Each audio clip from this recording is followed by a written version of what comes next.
Ich sage einen ganz herzlichen guten Abend und freue mich, dass Sie hier sind, um gleich unser Film anzuschauen. Ich werde ganz kurz nicht viel sagen, aber ein bisschen was, bevor ich an unsere Hauptakteurin in der Organisation übergebe.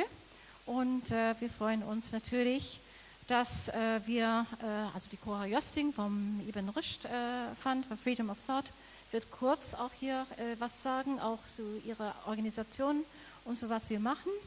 Und natürlich freue ich mich sehr und ganz besonders. I'm speaking in German, but we will speak in German and in English, so a mixture of both languages. Ich freue mich ganz besonders, dass der junge Filmemacher Youness Belghazi hier ist. Er war Mitproduzent des Films Makhzen an Me und wirkte zudem, wie wir sehen werden, auch mit. Er ist einer der Gründer der Bewegung 20.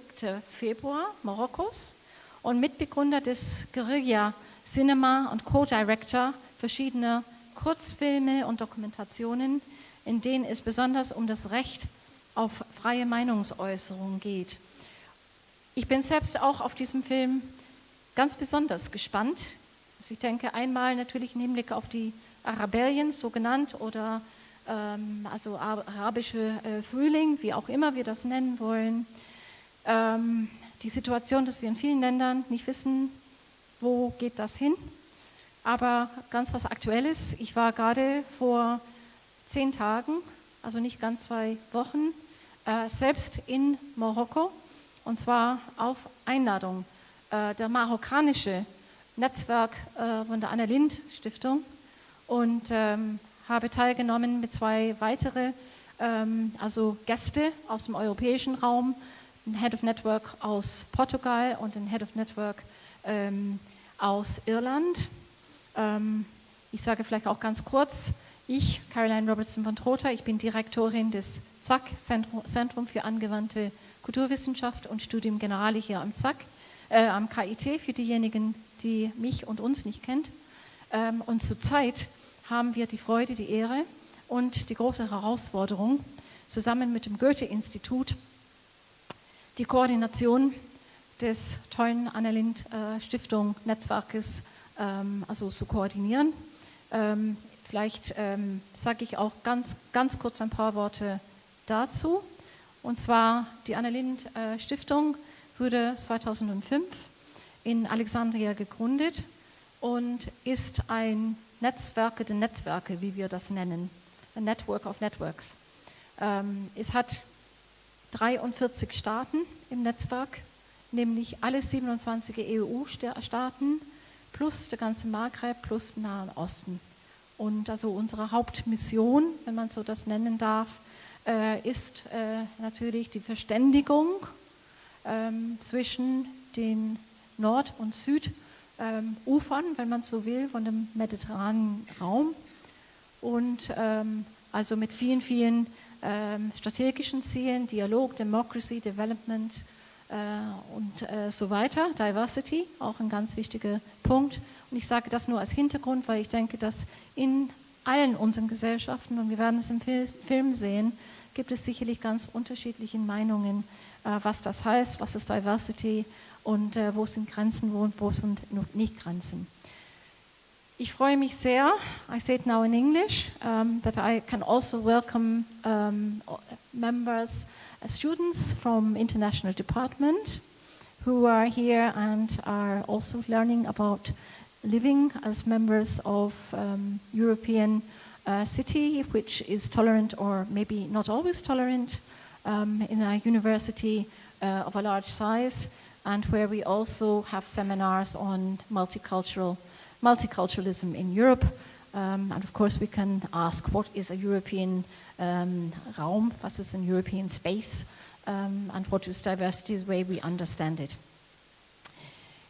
We just had this afternoon, ich sage es wieder auf Englisch, ich hoffe, dass die meisten Englisch verstehen können. Wir werden nachher eine Diskussion haben, wo wir Englisch und Deutsch, und da werden wir ganz sicherlich ganz gut zur Rande kommen, indem wir improvisieren und also Fragen auf Deutsch gerne stellen und übersetzen. Wir haben gerade heute auch ein Clustertreffen von der Lindh Stiftung gehabt zum Thema Migration.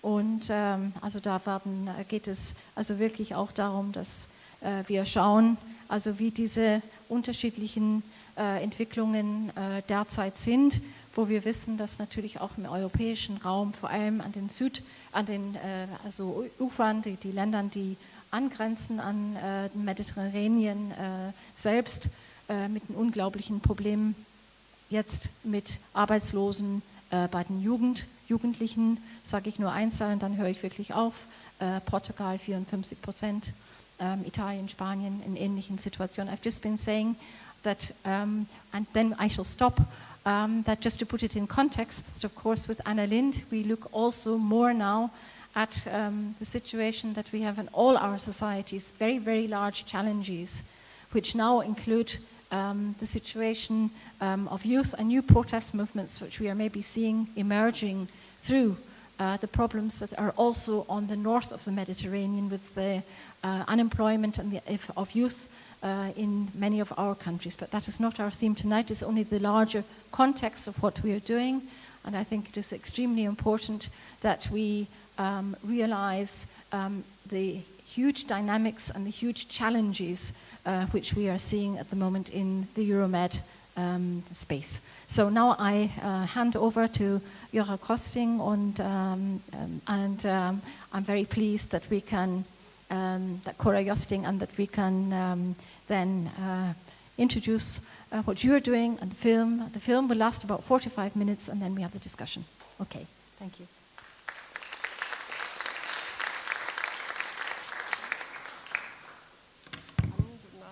Ich freue mich sehr, dass Sie so viel zahlreich erschienen sind, trotz der Sonne.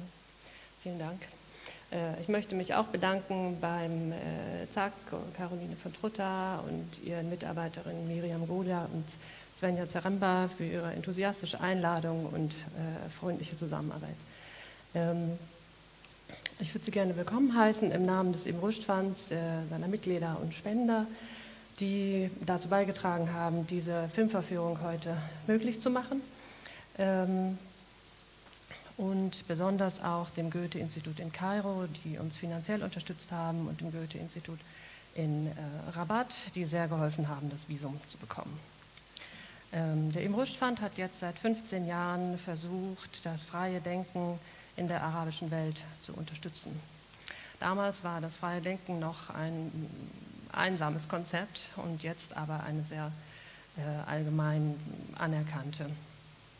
anerkannter Begriff, die Freiheit, das Undenkbare zu denken, gegen den Strom zu schwimmen und diese Gedanken auch auszusprechen und, wenn es nötig ist, zu handeln oder wenn es sinnvoll ist.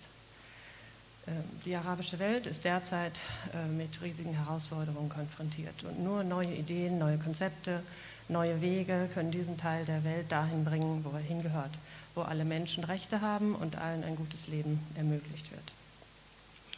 Der Im-Rushd-Fund fördert die freien Denker der arabischen Welt durch die Verleihung des Im-Rushd Award jedes Jahr, jetzt im 15. Jahr.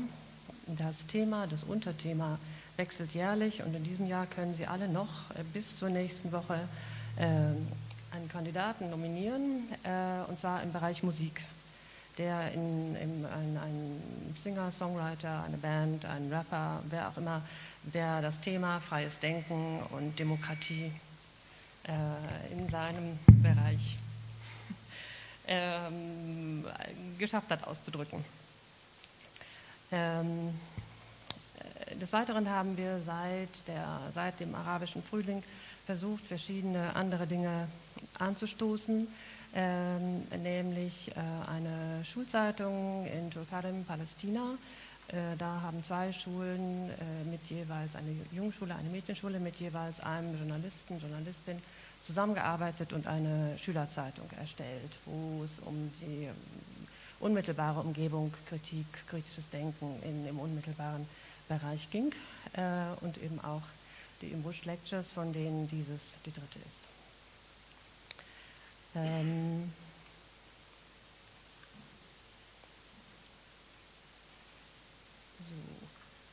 Eigentlich brauche ich jetzt gar nicht mehr so viel zu sagen. Ach so, außer vielleicht, dass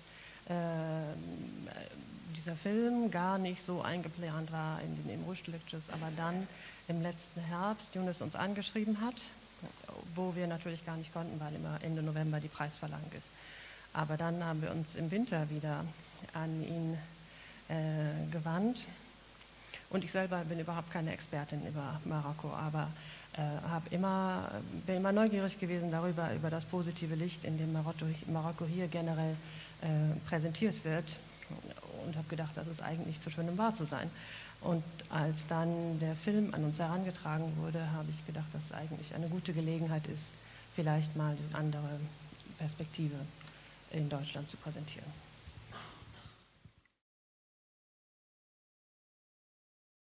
Okay, maybe we just have a quick little round of impressions here with us before we then very quickly include the public. I think very impressive images, and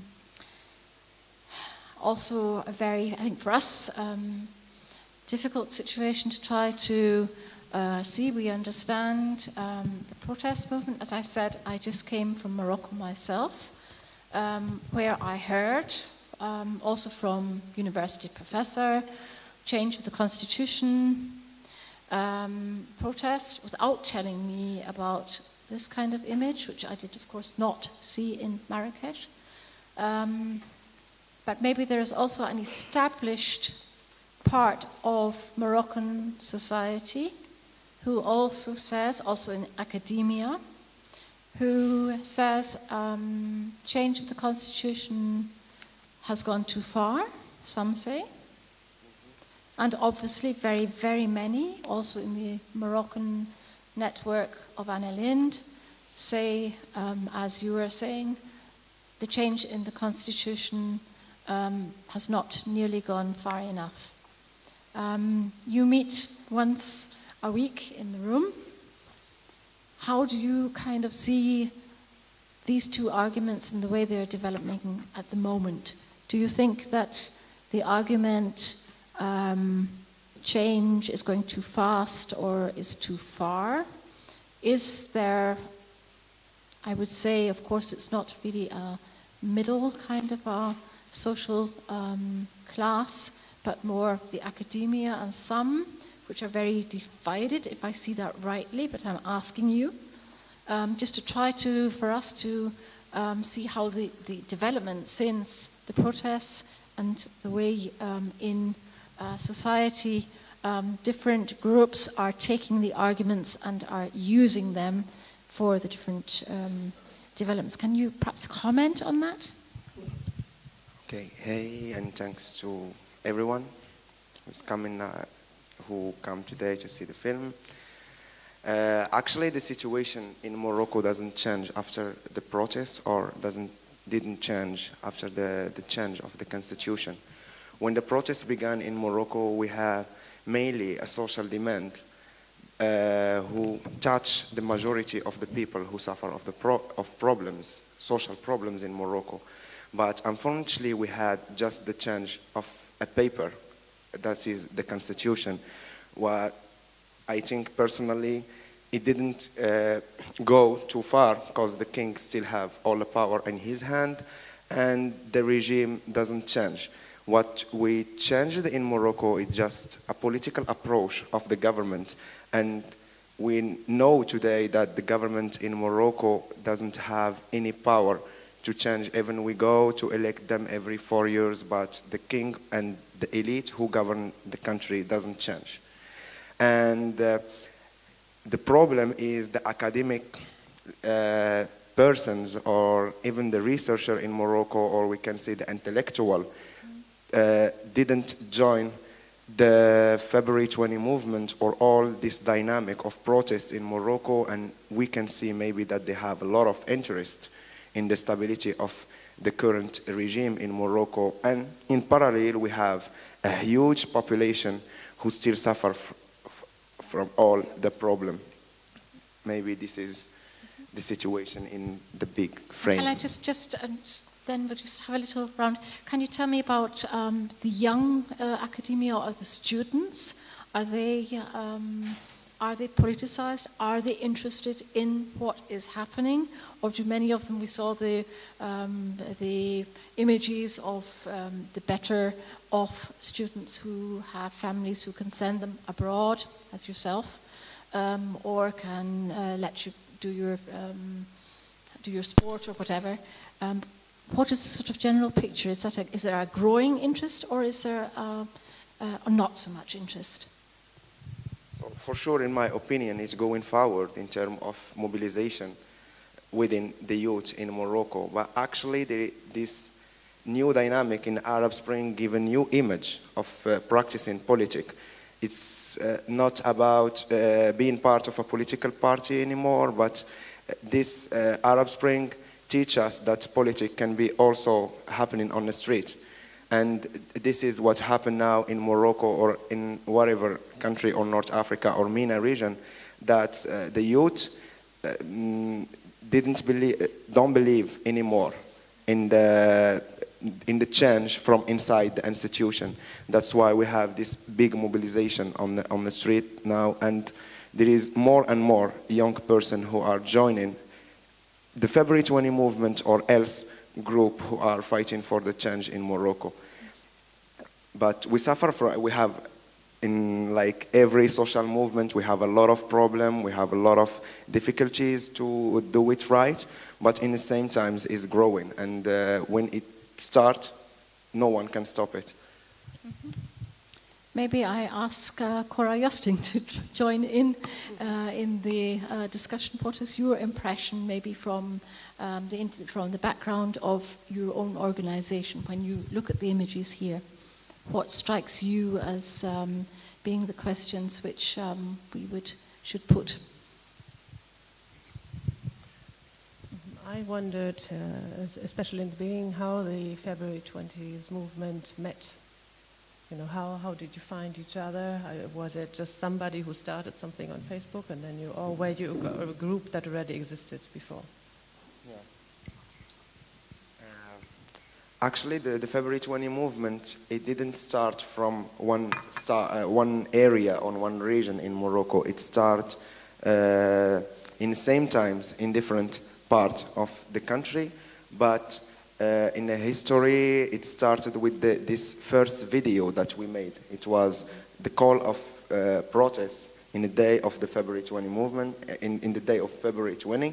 And we did this video. I'm Moroccan, and I'm going to protest the February 20 because... And this was a group of friends? And it was not actually a group of friends, but like the people that we know, that we can share the same background of human rights, and there was always like this discussion about changing something in Morocco, but we weren't able to change because it was nothing who give this feed up.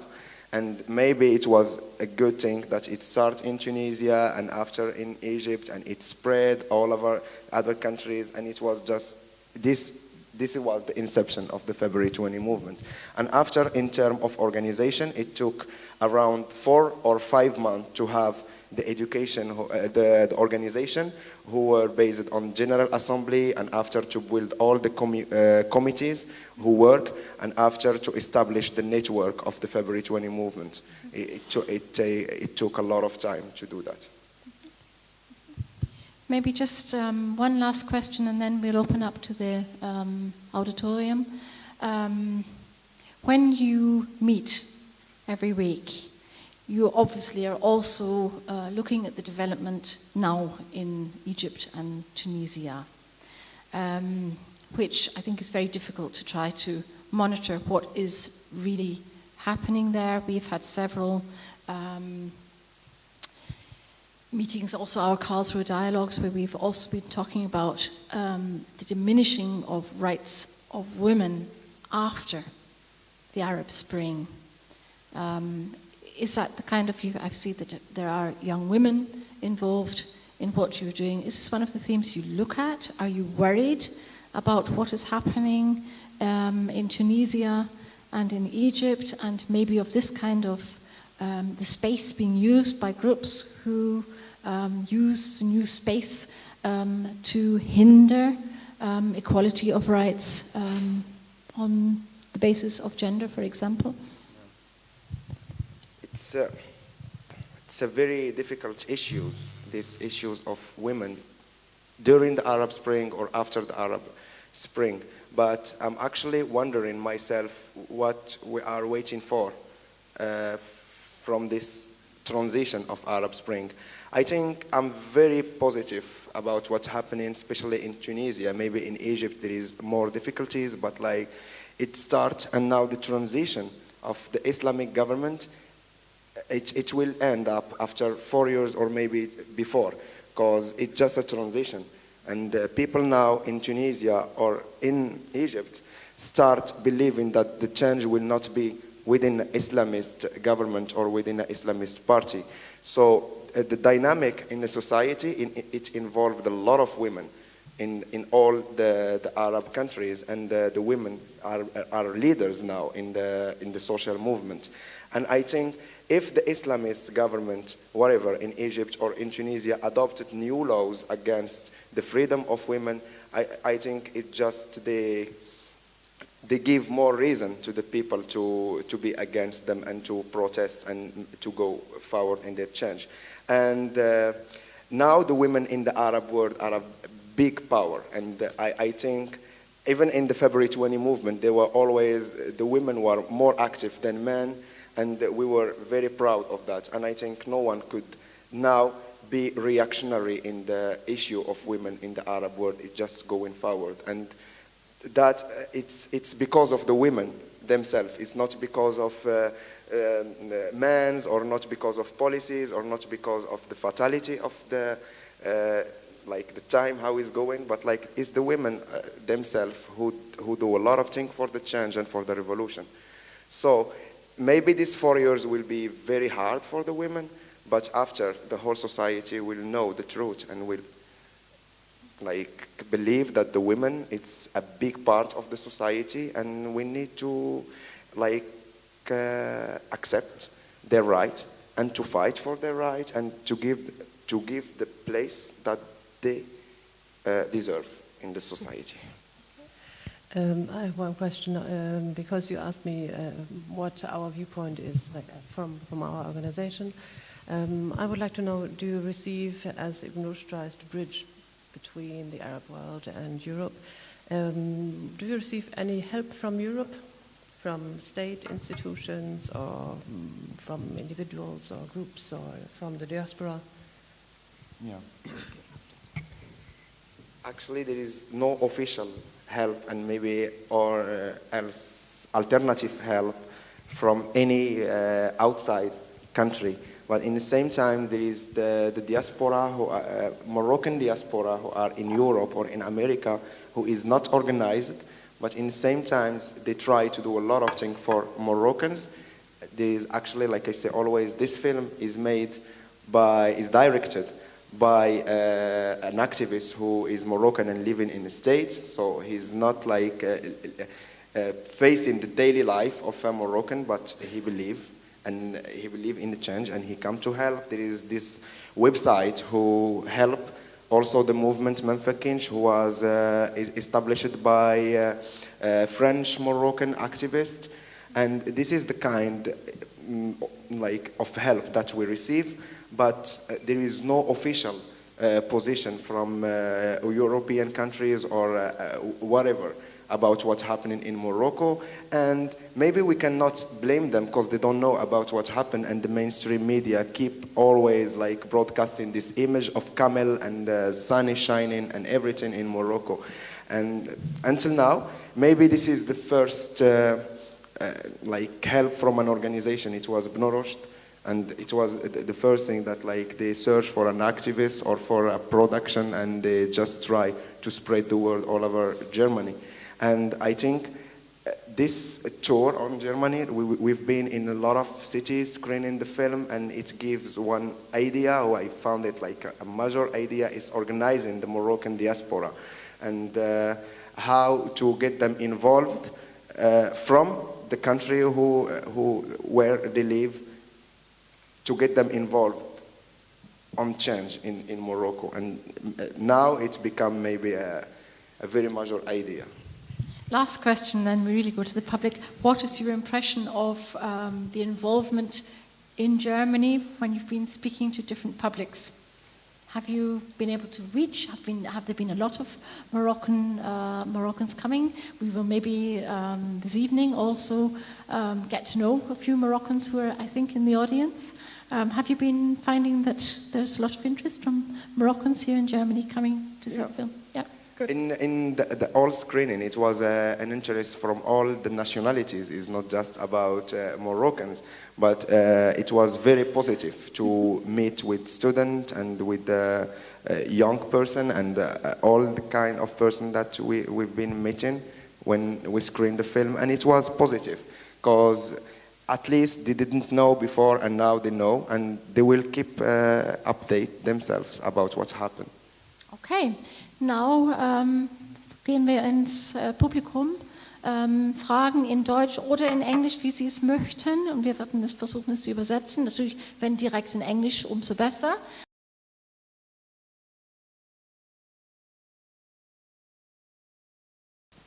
The movement have actually 109 coordination in all over Morocco.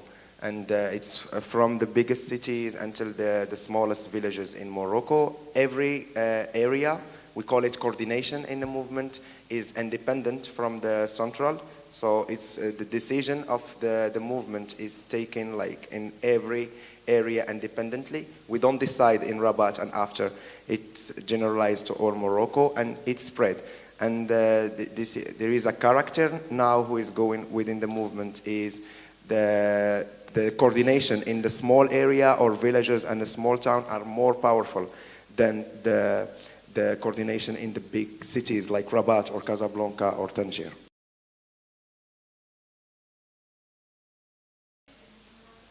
Yeah. Personally, I try to avoid all the problem within the system, and I try to work in other ways than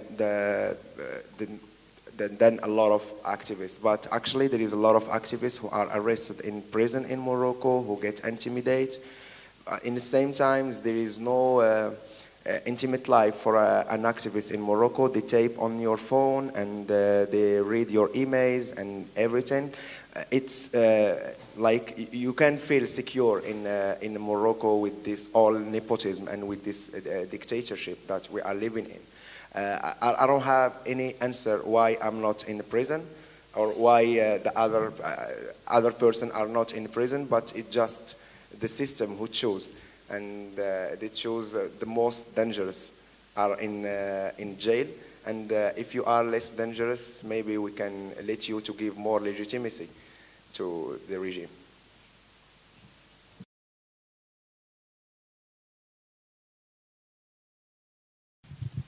So the answer or the position of the United Nations about what happened in Morocco is a very negative, because they are indifferent about what happened in Morocco.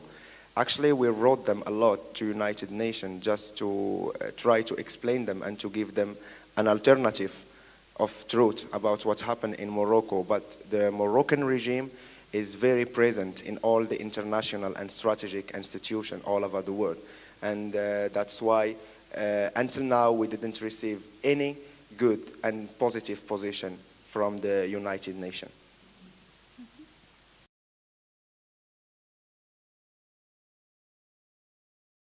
I don't know what is your indicator to say that there is less protests in Morocco. For sure, there is now there is a low tide about the urban social movement, like the social movement inside the big cities. But in the same time, there is a huge mobilization going in the countryside and the small town in Morocco. As maybe you know, there is the jobless movement in Morocco. The people who get their degree from the university but they didn't get any job is a very huge movement in Morocco, who are well organized, and they are protesting every day in every area of Morocco. The problem that we know that the revolution or the change will never be televised. We will not see it in the television, and that's why I think it's our fault also as activists in Morocco that we didn't build a huge network, or we didn't build an alternative media who can let to the people the chance to know what happened in Morocco. But every day there is a protest in Morocco, and in every area there is something going on. Okay. Thank you.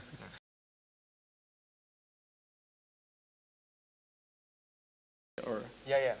So you are talking about the Baltajia in Morocco, yeah, the exactly. counter movement. Yeah, exactly. Yeah.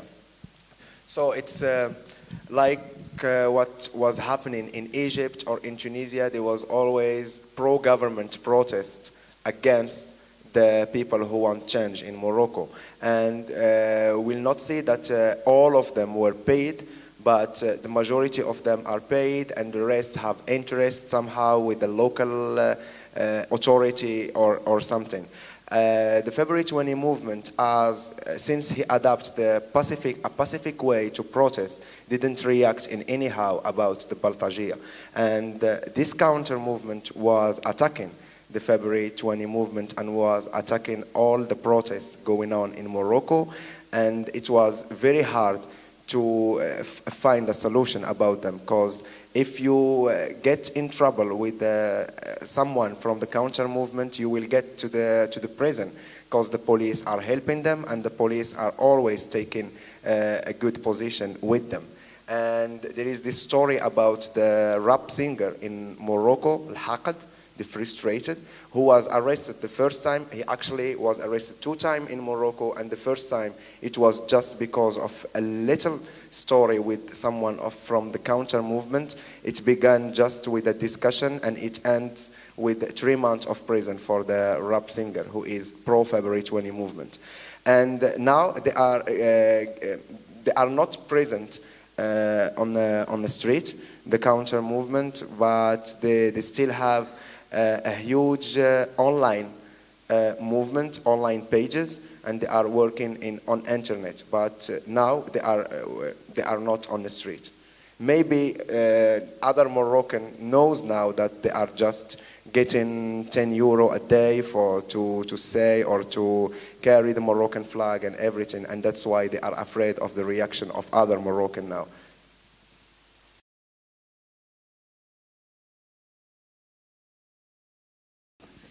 Actually, everyone should take a step forward to help other people. It's like a solidarity between all human. And I think concretely what I'm waiting for from this tour, or when we try to spread our message, is just to kill this lack of understanding about the Moroccan exception. And maybe it can work with writing articles, maybe it can work with discussion, maybe it can work with taking the films and after trying to screen them again. Maybe if you are active with an NGO or a political party, trying to open the debate to let the politician in Germany take a position about what happened in Morocco, and taking a strict position about the regime and the king and everything. So every individual action will be welcomed, and we are looking forward to see articles, to see researchers, to see movies, to everything who can help where you can do it. Thanks. Maybe I can just add, I told you that I was at the Moroccan network, where they were looking to see what do you have to do very pragmatically. What do you do to make sure that the right of freedom of speech is put into constitution? What is the conditions of the judicial conditions for setting up an association or for setting up an NGO? How is that lawful, and how can you do this and put it through as one of the demands that civil society is making to have quite clear conditions, like, for instance, this international standard that to set up, anyone can set up an association if you find 7 people who are going to put out the goals, put down the constitution of that association, sign it up, and have it registered and accepted by whatever the board is, or the board, I can't think in English myself, to approve of that. So there are very many different ways of trying to look and see what are the international standards, apart from the values of human rights, but also very pragmatic conditions of ensuring that these kind of conditions are accepted as standards for all countries within the Euromed space. So that's just one example maybe of what the Anna Lindh was doing. But I would like just to take the opportunity myself to ask you, does the 20th of February movement have any contact, or do you know of the Anna Lindh network in Morocco? Actually, it's a very good question. I know very well the Anna Lindh network in Morocco, and actually the person who is in the head of this network in Morocco is a personal advisor of the King, Mohammed VI. And his name is... You mean Azoulay? Yeah, I mean Azoulay. Azoulay. He is the head of the whole of Anna Lindh. He's the president of not just the Moroccan, but the international Anna Lindh. Okay. Okay, so he is the president of the whole 43 networks, and maybe just to let you know, there are 4,000 network members within the international Anna Lindh. I'm not quite sure how many are in Morocco. Germany has about 151 members of the Anna Lindh Foundation, network of networks. Yeah. And Azoulay, and that's why I was wanting to, of course, ask you, Azoulay is Moroccan. He is indeed an advisor to the king, and he is an interesting person because within the Moroccan context, he is a Jew. There is quite a large community of Jews within Morocco, and he himself is a Moroccan Jew and advisor to the king and head of the whole of president of the Anna Lindh. So he's the one who does more the diplomacy level, going from many countries within Anna Lindh. But please, you comment. Yeah. But for not being nihilist, I'm here today because I searched in the network of Anna Lindh, and I found Ibn Rushd, and it was freedom of thought. This word was like the reason why I wrote to Ibn Rushd. So it was it was from Anna Lindh network. But in the same times, Anna Lindh network in Morocco is going to work just with the official NGOs and just with the pro-government NGOs. And maybe that's why André Azoulay is there.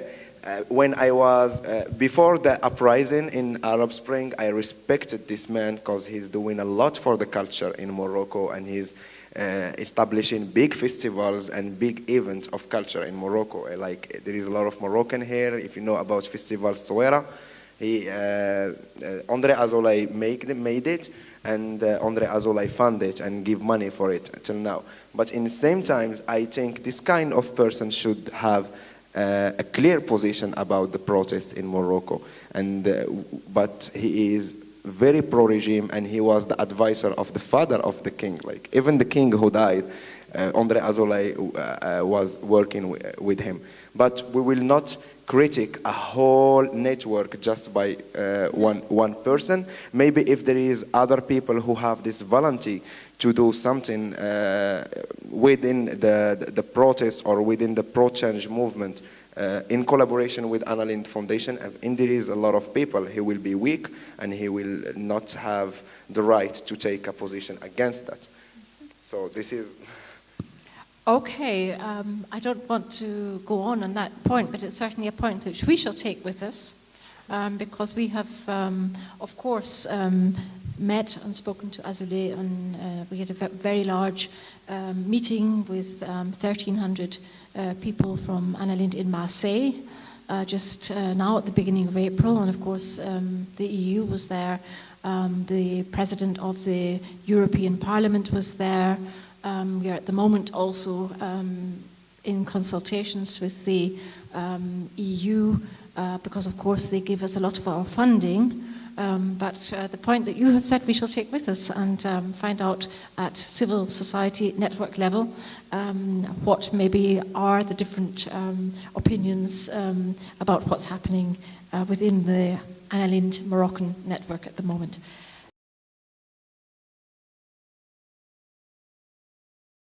Actually, the big help that the February 20 movement is expecting for all the outside country is spreading the information and spreading the word about what happened.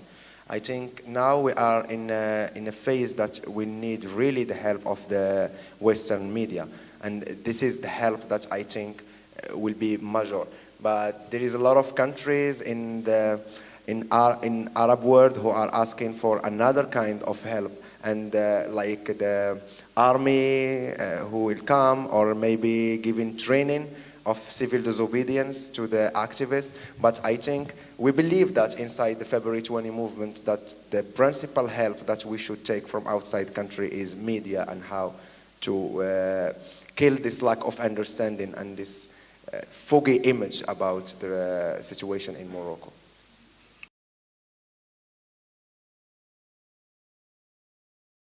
Thanks for your question. I will answer in English, and after I can answer in Darija if you want. So I think it's a very good point to talk about what we want after the stepping down of the. Even we don't ask for the step down of the regime. We were the only movement during the Arab Spring who asked for reforms, but not for radical change. We ask for reforms inside the system. So no official position to say that we want to step down the king. We were for dissolving the parliament and to have a new government and to change the constitution. And in the same time, we have a lot of social demands.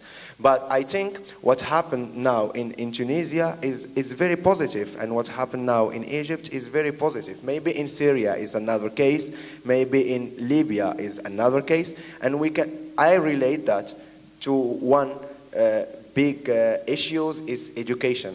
I think now the February 20 movement have this strategy of alternative education to make films and to make songs and to give a new perspective of the awareness within the Moroccan society. What happened in Libya, for example, because Gaddafi didn't give a good education to his people, we can see the revolution and how was the revolution and how is the situation now. There is no political party. People are not used to the political life. And in Tunisia, even Ben Ali was a dictator. He was giving good education to his people. And the revolution was pacific and civic. And now there is a good debate. And there is a good dynamic inside the society. So now in Morocco, we should start to educate people.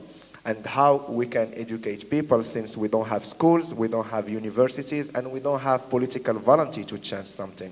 That is all about alternative and how we can get in touch to the people. So I think if we try to educate people now and to spread the level and to get higher the level of awareness in Morocco, even we step down the king, even we still with the king, we will have a good dynamic in the society, so the regime will not be able to be dictator anymore. It's all about people. And for sure, it's not just about stepping a regime and changing a regime by another, it's about change of whole the society. And that's why we have this clear position about constitution or about every law who change in Morocco. If we change a constitution, it's just a paper, we change it and it's just a text, some ink. It's nothing. It's not related to the society. I don't know if I answered to your question. Let me just, before we go on to the next question, very, very quickly comment.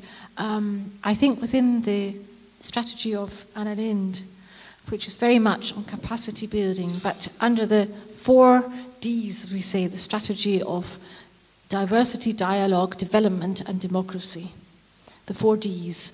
And there's also, especially for all the countries involved in the Arab Spring, there is extra money for a program, 2 programs, one called Young Arab Voices, which is very much about capacity building for young people to be able to have a voice and to use voice. And the other program, which is financed directly by the British Council, is also a large program, but directed mainly to the Maghreb countries, called Citizens in Dialogue. So I think these are programs, and I assure you these are programs which are very much carried by Azoulay, so don't put him just in one corner. I think he's quite a clever diplomat.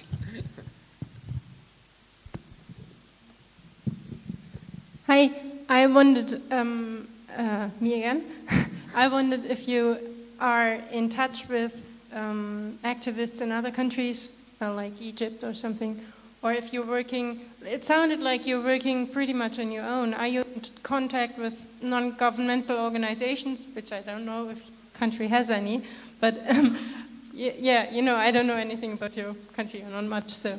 Are you in contact with anybody else exchanging ideas and other organizations at all? Hi, me again.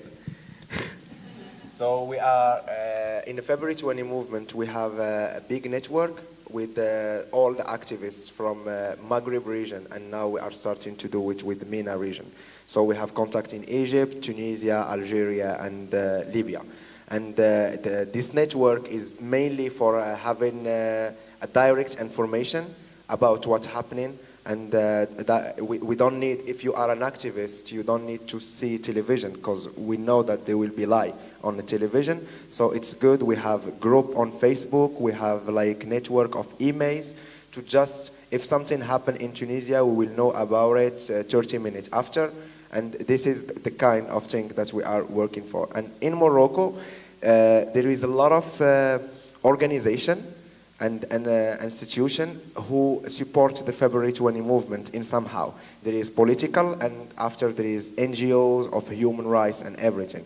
It's a positive thing and a negative thing in the same times, because we receive this help just like the room when we met, it's a syndicate, and it's a kind of help because they give us a space to hold our meeting. But in the same times, there is this propaganda who is working about this point. The political parties who support us are mainly left-wing and secularist, these Marxist-Leninist political parties, and the propaganda use that to make afraid people. They say that they are all radical and you don't need to be with them. And before we were supported by the Adl Ihsan, who were the extreme Islamist movement in Morocco, who is very powerful and who is very present in Morocco. Now they gone. They are not working and collaborating with the movement anymore. So I think from my perspective, if we are trying to build a social movement, we don't need any help from other political parties or whatever, because the essence and of a social movement is not working inside the institution. Because if we had this ability to work from a political party or from an NGO, we will not be on the street. But the fact of being on the street, it can be related to the incapability of the institution to solve in a democratic way. And that's why we are like on the street, and we coordinate with them, and there is a lot of militant and activists from those political parties who give us a lot of help.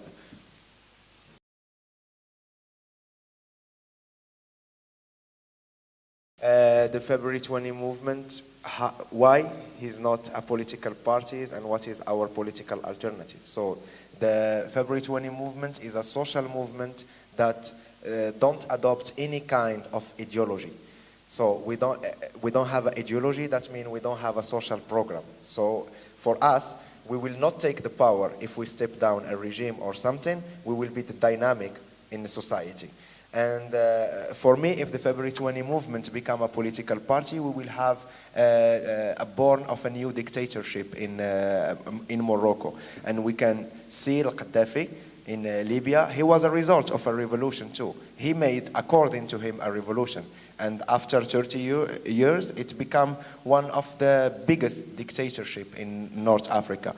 So we can just comment this idea about the revolution is very good when it's the dynamic inside the society and the struggle between the regime and the people, but it's very bad if it become a system. If the revolution took the power and we will have this legitimacy of the revolution, we will be a dictator in any way. And that's why the February 20 movement will never be a political party, and that's why the February 20 movement will not present a social program according to one ideology, but we will be always this dynamic inside the society that give the people the choice and the right and the possibility to go to protest and to talk about themselves.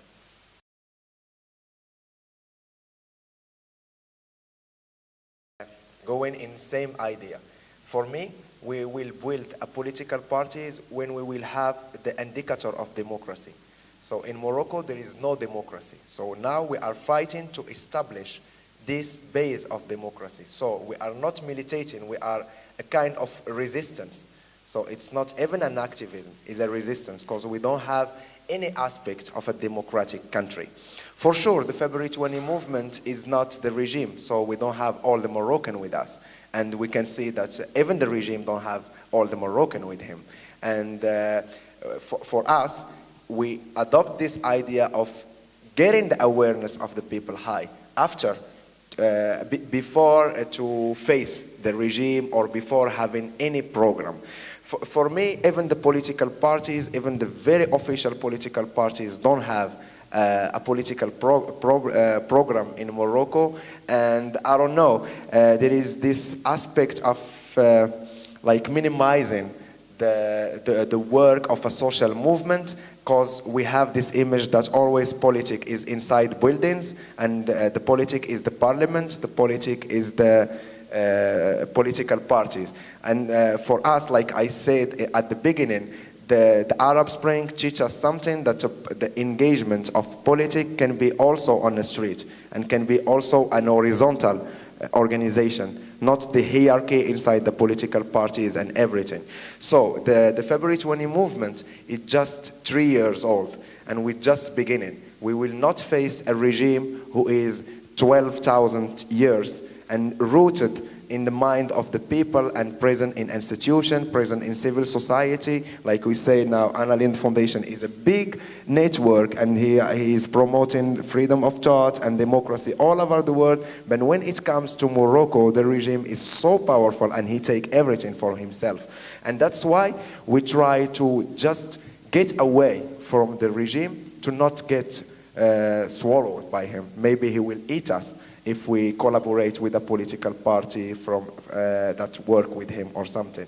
And I think, being a young person from Morocco, and I grew up in Morocco, I was in a public school and everything, I think the street is the only way to raise awareness now. When I say the street, it means the public space. It means everything who is not inside the walls. But after, I'm agreeing and I'm okay that we'll never have a state of institution just by protesting on the street. At one moment, we will need someone who will represent this dynamic inside the institution. And that's why it's not this time now. Now is the time of mobilizing people. And after, for sure, we will have this elite. I'm not okay with that, but this is democracy, and this is the international democracy, that having an elite who will represent everyone. But it's not the case now, and it's not happening now. Now is the phase of mobilizing people and getting this accessibility of protesting.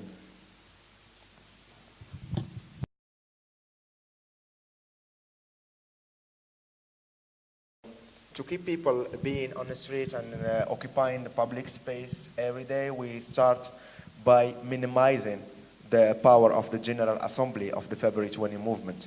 we had this polarization of all the decision inside the General Assembly of HCT. So we adopt a new way to relay more about individual initiative and then to get all the group to decide. So now what we are doing to keep it going forward is building new initiative, is having new movement, and it's having new group of people. Like there is a lot of filmmakers now who establish a network of independent filmmaking. There is singers who sing, who make independent concerts. There is activists, online activists who are working on cyber activism and everything.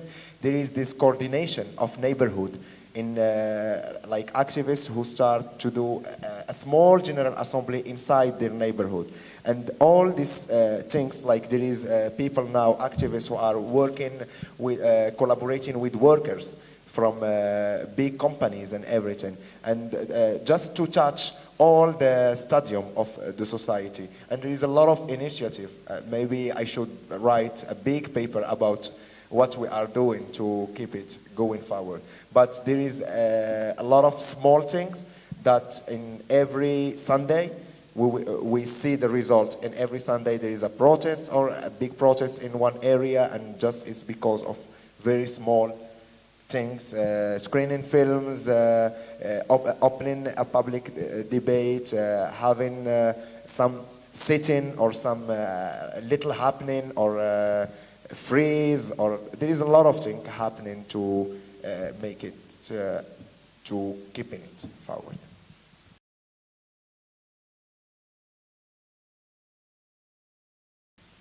So I should be a kind of futurist or something to know about. But yeah, I think we should empower people to learn how to say no before they know how to say yes.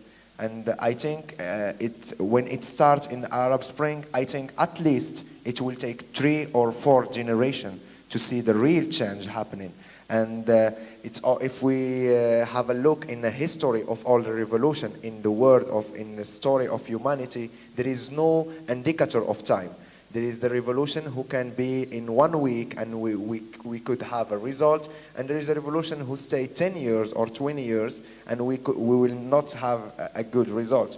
So maybe according to my experience inside Morocco, it will take 3 or 4 generations. That means it will take a lot of time. Maybe I will not see the change, but my upcoming child and will see them.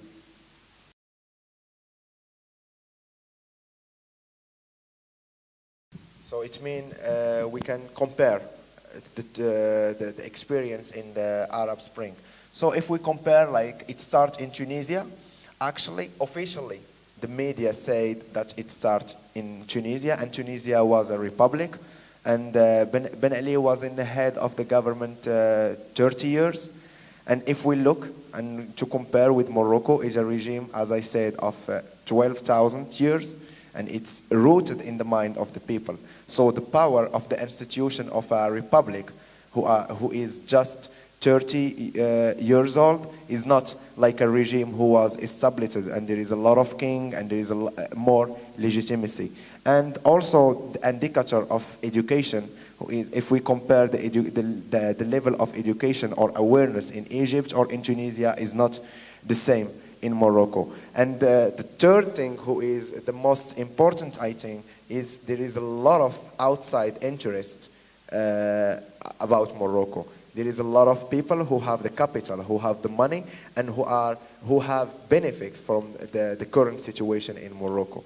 The king have a lot of power, but in the same time he can decide, because there is people who are more powerful than him from outside who decide for Morocco. So if we want to have a successful revolution, we need to see the inside and the outside. The inside, there is the indicator of education, and there is the indicator of mobilization, repression, and the outside, there is the indicator of international bank, structural adjustment, and Morocco is sinking on debt. So if we want to change something in Morocco, we need to pay money for banks and everything. So maybe we cannot have a clear hypothesis why Morocco, why we don't have a revolution in Morocco, but we can have this indicator to let us meditate and wonder why. Thank you very much. I think if there's no urgent questions left, that was really a very good closing statement. I would like to thank, of course, Youness Belghazi and also wish you all the best. But before we finish, I'd give the last word to Cora Josting. Again, with many, many thanks for her involvement in organizing this. And I think not only the Anna Lindh Foundation and the networks will be watching what you're doing. I hope now we'll find a lot more who will follow what's happening.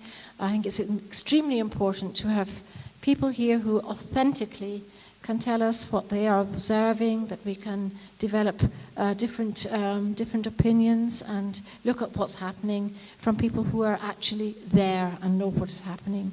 And I do invite you all, of course, to look occasionally at our ZAK homepage. There you will also find the Anna Lindh homepage, and of course we do our best to put information on what's happening onto the homepage. Certainly not the way you can, but we'll keep our eyes on what you're doing and look forward to the next film. Now Cora Josting has the last word. What's my last word? Maybe I can lift the secret on the next films, because I find them very, very exciting. Right now, there is a team in mining areas in Morocco, because there's lots of gold in Morocco, which I didn't know. And they are trying to make a film about mining, about social situations in the mining areas, and about who profits the most. And the other film is maybe even more interesting in an international way, because the idea is about the next projects or the next business steps of Monsanto in Morocco.